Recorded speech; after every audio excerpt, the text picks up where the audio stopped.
Okay, so here's the major endocrine disruptors that I mentioned. It includes lead and mercury in terms of heavy metals, and then the pesticides and the plasticizers, and a lot of flame retardants that are by law mandated on our mattresses, on baby clothes, on sheets. So children are wearing this when they go to sleep. We're sleeping in clothes that have this.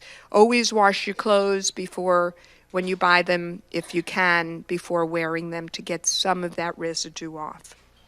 Okay.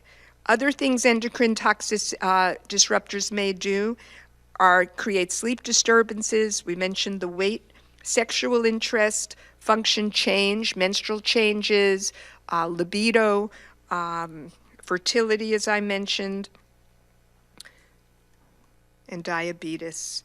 How many of you are familiar with Camp Lejeune in South Carolina, or a Marine base? What was interesting about Camp Lejeune is there's been an epidemic of breast cancer in men. More than 30 or 80, I'm sorry, I forget because they keep coming generation after generation, some exposed 20, 30 years ago. Apparently, there were fuel tanks leaching into the water supply, and they were exposed to high levels of trichloroethylene and perchloroethylene. They're fuel additives, or benzenes as they're commonly known.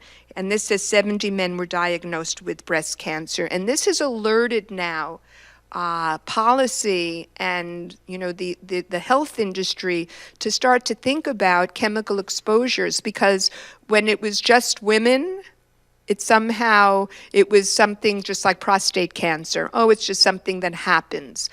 But now that we're seeing this concentration, this cancer cluster, there are a lot of new questions coming up. And I think this is going to help shift some of the thinking about our exposures.